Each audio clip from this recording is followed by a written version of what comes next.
Okay, I'm going to call to order the committee of the whole, number 234 for October 4th, and in honor of the Mi'kmaq, the village of Pemberton acknowledges that we are meeting within the unceded territory of the Mi'kmaq Nation.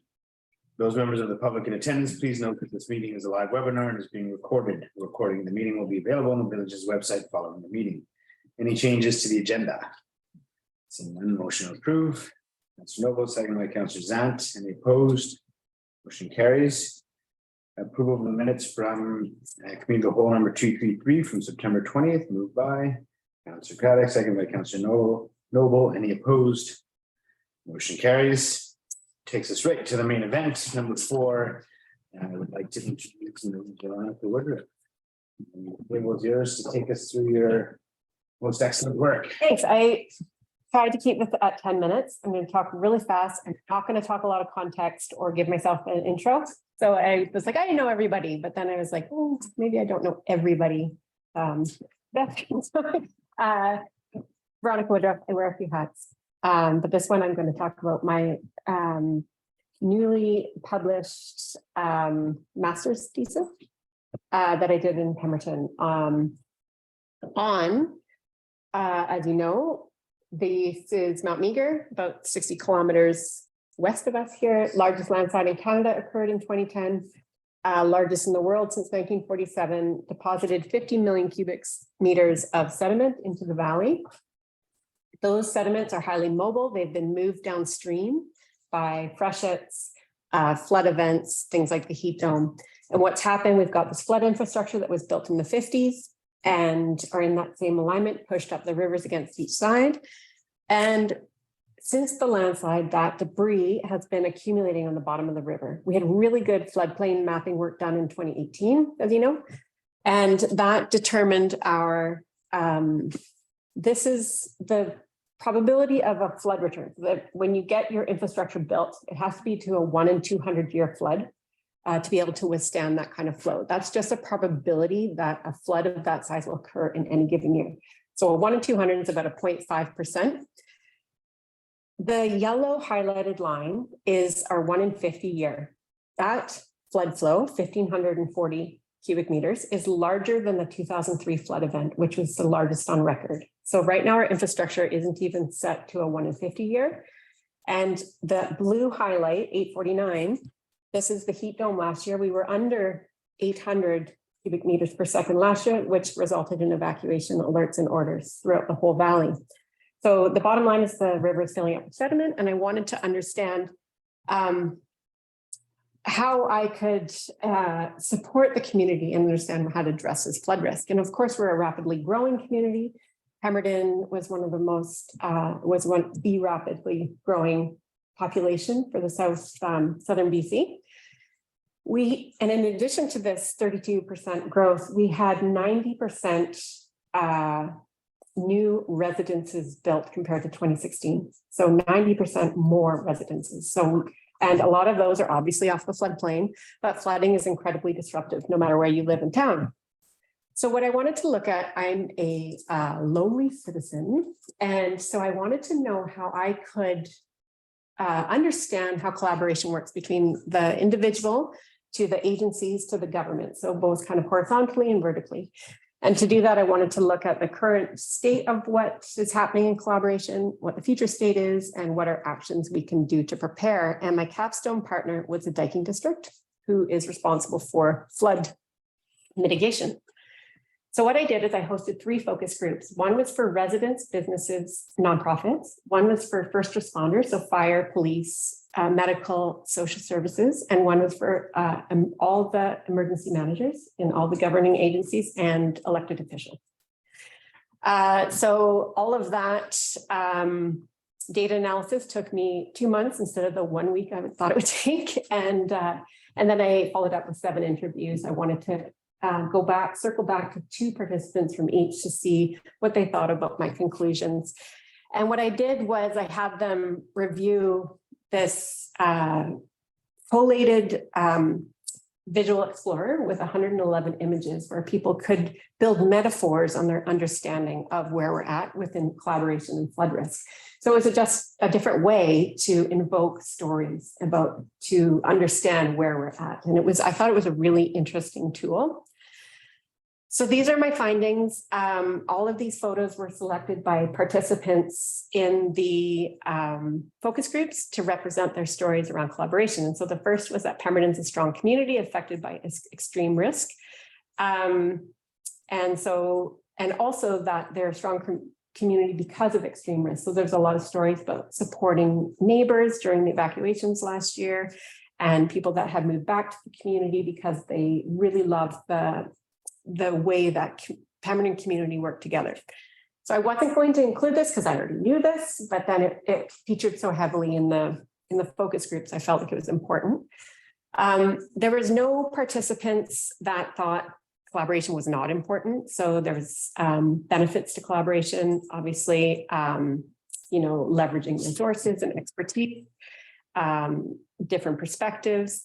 So in general, this is another really strong theme. And of course, there's barriers to collaboration. So this was what I focused mostly on in my recommendations. So some of the barriers are bureaucratic oversight. So conflicting mandates was one that I heard a lot about. Impossible to implement local solutions if they counter provincial or federal policy. Of course, lack of resources. SLRD was in EOC mode for 121 days last year. So responding to actual emergencies takes precedent. Risk aversion was talked about a lot about engineering that are coming in for example, one example is provided seismic guidelines. So we now have to build not only for a 1 in 200 year flood, but for a 1 in 2,450 year seismic event. So these makes upgrades unattainable and unrealistic. And of course, hazard management is incredibly complex. The final solution, which I wasn't expecting, also was about communication. And this is specifically in communication in preparedness and response phase rather than in an emergency phase. So this wasn't in relation to emergency alerts or orders. It was really in dialogue and how those communication works pre and post disaster. And so I think I might just, in the interest of time, skip the conclusions and just go straight. No, fire, hurry, take your time. Really? I couldn't get it to 10 minutes. It's about 12 minutes. You're the main event on the committee. Okay. Take your time, take a breath. We're all getting it. It's very interesting. So. Okay. Great. So thank you. Okay, so I came up with 4 conclusions here. Obviously, collaboration is essential. This is what all the literature says. This is what all the provincial guidance says, international guidance from the Sendai Framework for Disaster Risk Reduction. So that was, and it was overwhelmingly discussed in the focus groups locally. And that there's opportunities for existing networks to improve this collaborative capacity. I gave 3 examples of policy directives that are actually increasing risk. So they're preventing collaboration and also increasing risk. So one of them is that seismic policy. The other one, as you know, is the recent changes to funding allocations where the ownership of the infrastructure has to be with the local government. The way it is in Pemberton, the local government does not own the infrastructure, the Dyking District does, but they're not a local government, so nobody is eligible for funding, which means there's a funding gap for Pemberton specifically. And so those were a couple that I highlighted, and then improvements can be made in developing dialogue. So this is around the style of communication when it comes to, again, not in an emergency situation, but in a preparedness phase. So what that looks like, and there was a lot of discussions around the way that the Dyking District had been posting little snippets, really digestible, but complex enough that people were getting from depth of information. And so I talked a little bit about how improvements in that dialogue could be made. Okay, so recommendations. This was an action research project, so trying to build attainable recommendations. The first one is funding. There is a lot of funding streams that support this kind of work. Everybody is already busy doing cross collaboration across a boundary is really hard for government agencies because you already have enough work to do within your own boundary and your jobs are already very, very busy. So doing this on the side of the desk is really challenging. So it's better to be able to have funding, whether that looks like staff support, whether administrative support for any initiatives, is a good with a recommendation. The second recommendation was about collaboration between engagement between local government and community. And of course, this is already happening. This has happened. There's a day that was hosted in the spring with all the emergency response agencies. But in general, this could be strengthened in the community. And this came from that community focus group. And this isn't necessarily have to be a presentation or a social media post. It could actually be a policy directive. So for example, we have a lot of real estate transfers here. This could be something like an acknowledgement of a property that's at high risk of flooding that the new landowner checks off that they recognize they're buying a piece of property in high risk flood zones. This might be important at a later date when we're looking at adaptation. If Pemberton ever goes down the route that you're going to start to move people off the most highest risk properties. So you've got this sort of paper trail, well, someone's acknowledged the risk. So something to think about. So Veronica, Yeah. that came from the focus group? Yeah. Really? Just these ideas like. Yeah, I'm just surprised. I mean, when I was reading, I was waiting to see if you answered it, that like what kind of what specific types of engagement they wanted more of. Yeah. And I didn't ask it, and then you came to that, and I was just surprised to hear that that's what they came. Well, some of it was around do more things like this. And this was specific to that second focus group where you had specific expertise of people that wanted to contribute. So social services, medical, fire, and obviously you have really good links into the fire and police. But these other sort of really important agencies that played a big role in things like pandemic response, they were just like, they were so thankful to provide some input on this other component of risk. So they're just, one of the things was like, just do more things like this, allow us to have a voice. So this third one was, the quote that I used was to go with the existing energy, but with guardrails in place. So there's always going to be people that aren't going to evacuate. So what does it look like to harness the energy of those that are going to remain behind, whether that's their thought process or they have 100 head of cattle? Obviously, it's a little bit different from village boundaries for cattle, but you're going to deal with people. So what is the process to define who gets to stay behind in an evacuated area? All within reason that, this isn't life or death in that moment. And then you have these benefits of like community oversight. So for like what you see in evacuated areas where RCMP is already stretched. So you've got basically community watch.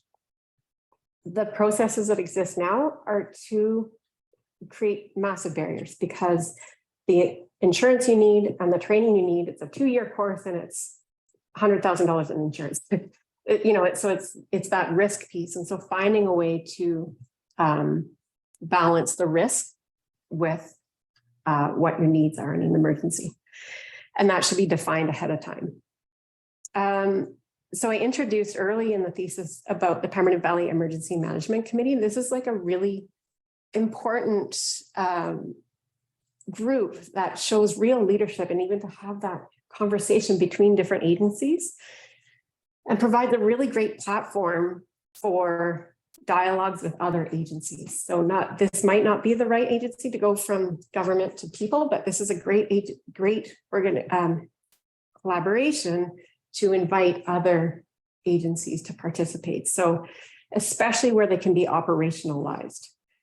So if you've got this table that's already set up to have cross-community dialogue, and you can strengthen that so that can be expanded. And so these are in the order of complexity.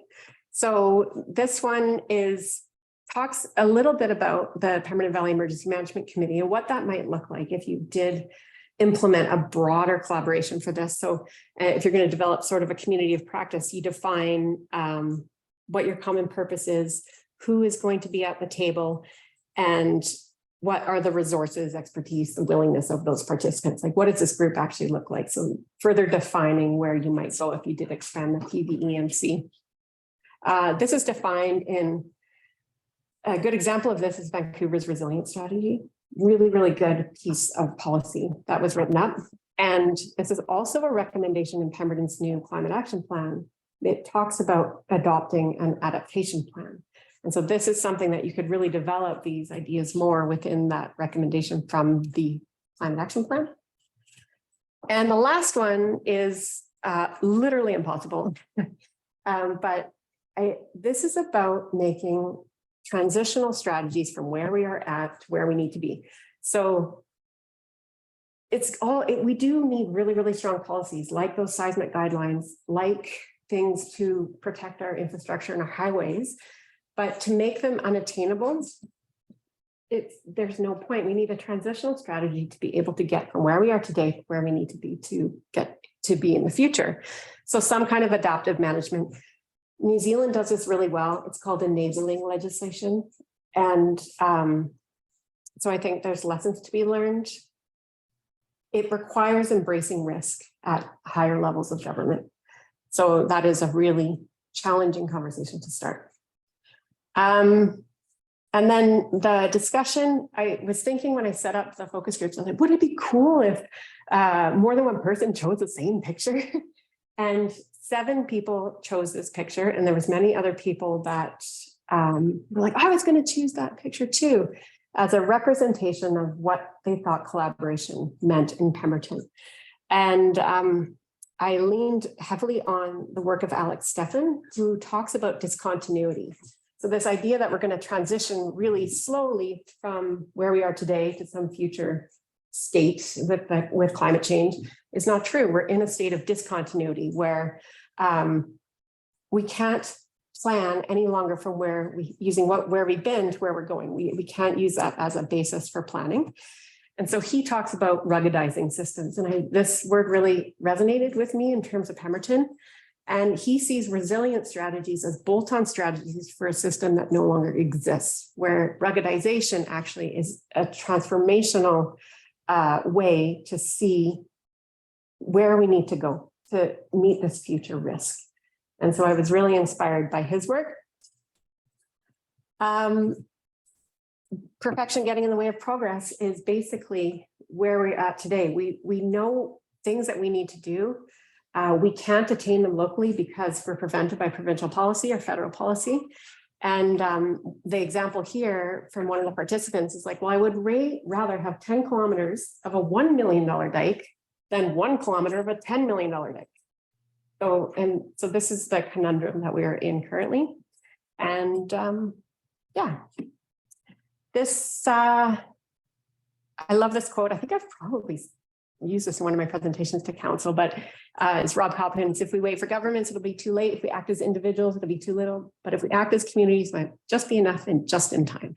And I think the way that Pemberton has already gone with the PVEMC, we have opportunities here to show real leadership and how collaboration can work to address this risk that is coming our way. Yeah, that's it. Thanks. That's my really thank all the participants and the Viking District for contributing. And yeah, it was really fun to be able to contribute something. The link is published. You can read the whole 140 pages online if you'd like. Or I'm hoping to publish an article in the short term, so then you'll be able to read the 1,000-word version, so then 30,000-word version. So yeah, and yeah. Thanks, V. Thank you. And that's a lot to reduce into 15 minutes or whatever it took you. That's a lot of work, and congratulations. Thank you. Publishing, and that's It was really fun. any questions? Right. Yeah, if I might, and we talked about this the other day when I ran into the seismic guidelines, the one in 2,486. How does that, is that impacting us today? Yeah, it only really impacts one dike, which is the one that goes, the Miller Lillooet dike, which is the big one. Because it just affects provincial dikes. So that's one that protects most people, is the longest, the way it actually does affect Pemberton. That guideline is not because you might have a flood and an earthquake at the same time. It's if you have an earthquake and the dikes are destroyed, the heavy machinery will be prioritized for other things like water and sewer. So you want your dikes to withstand some level of impact so that they can presumably be functioning in a 2 to 4 year period where you might not be able to get to them after a big earthquake. This is really specific to Richmond. We're outside that though, right? Exactly. We're out So, of that zone.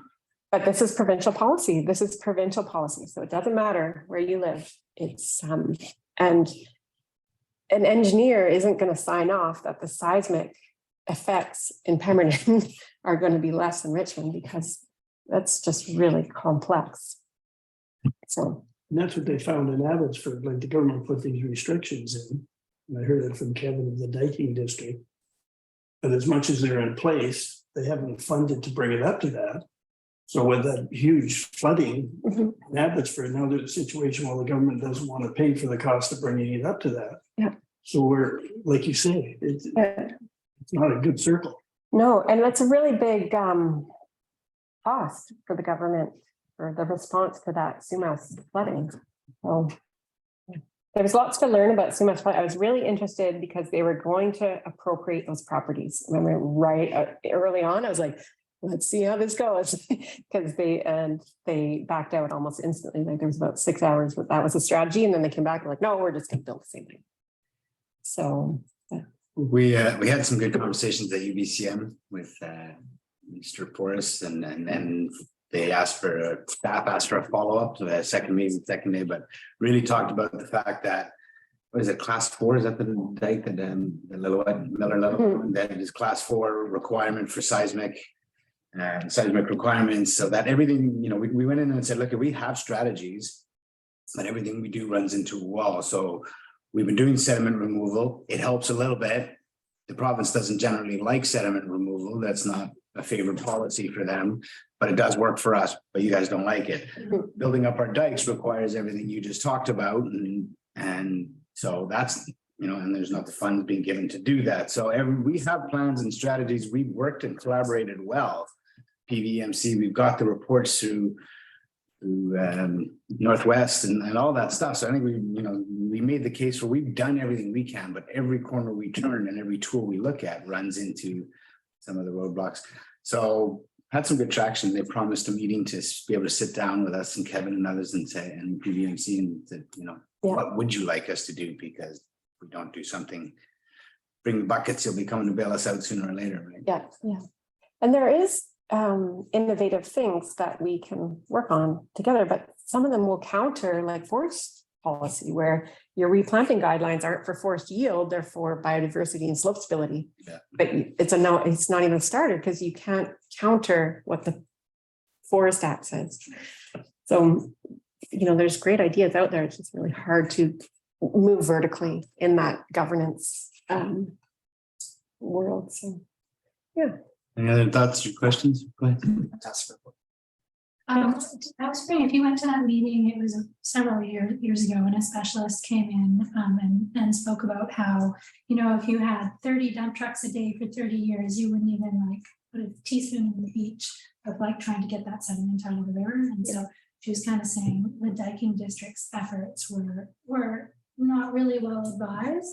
And yet these are the tools we have, so we continue to do them. Yeah. And I don't know if that message was heard, but it does make me think that maybe in the long term, rather than having, you know, a diking district, we should have like a flood adaptation district and think of things like, well, if the dikes aren't going to protect our community, maybe we need to stop focusing on the dikes and focusing on funding for a tiger dam or, you know, whatever the solutions are. But I kind of have this feeling like, we have a hammer, so everything looks like a nail. Yes. But we need to maybe change our perspective, like really broadly, like I guess kind of what your recommendation is saying. Yeah, and the Dyking District, you know, they are called the Dyking District, but they do all kinds of flood mitigation work. So they aren't strictly around dikes and infrastructure and sediment removals. Sediment removals work for short periods of time. Really, that is the best tool that we have right now. But we have the slug, the diffuse sediment slug, 7.5 million cubic meters moving just above the forestry bridge right now. That is coming here now. So yeah, that is a tiny fraction, like we're taking out, even the recommended removals are 200,000 cubic meters, 210,000 cubes from the NEC reports annually is what's recommended to take out. We take out 60,000. So we're not even meeting what the recommendations are currently. So there's other options like McLeod's property. It's $10 million. Let's buy that. Let's bump that dike back. Let's build overflow channels that are also function as salmon habitat. We get 100 acres of flood attenuation opportunity right in town. No one's giving me $10 million yet to buy it, but you know, it's those kinds of ideas that we do need to start focusing on how to manage a river that is currently managed as this tiny narrow laneway. Something bigger. And that's what we threw out as well during that meeting was the purchase of that land and the setback dike. Yeah. Might as well start planting that seed. Well, and it's been, when you look at NHC too, because we've been, the other funding application that I could have talked about at the end here was for the meager slide revegetation. So that's 50 hectares of reforestation that can take place on the slide debris. That isn't going to reduce the sediment appreciably, but even if it reduces it by 10%, it keeps that up there and for the long term, because the flux of sediment is supposed to continue for at least 60 years. Yeah, we are going to start to actually build forest on the slide debris, so that dealing with the mobile sediments there and trying to get that revegetated and manage Meager Creek. So it's actually, Meager's moved into a great position. We can actually try some of these innovative techniques to do these little, you know, long-term projects to try to figure out how to address this risk if people are going to live in this valley. Awesome. Well, thanks again for coming and presenting, and thanks for inviting me too. I enjoyed participating. Great. Yeah, that was confidential. Mike told you that. Okay. No, as long as you can tell as many people as you want, but yeah, so it was really fun. So the next steps for me, I'm starting, well, I'm looking into PhD that I can work on the slide debris sediment movement off the slide debris, the effectiveness of the revegetation efforts, and then policy. So nobody does any of those things collectively. So, but UBC has a really cool interdisciplinary PhD that if I'm going to work on this, I may as well get it. So much. Oh. Start working on now. Didn't you just finish 10 minutes ago? And then I just think so much. So yeah, I just want to keep going. well, you can tell in your work. So thanks again. Great. Thanks for the report. I'm looking forward to your article. Yeah, absolutely. That'll be more fun to read than the long versions. Masters. Yeah, thank you. I did race through that. It's always good for coffee and someone wants to remember. Thanks, Dan. See ya. Okay. In front of me. That's it for committee of the whole. I'll look for a motion to adjourn. And Scott, second by Council Antonelli. Any opposed? We're adjourned. We're back at 5:30.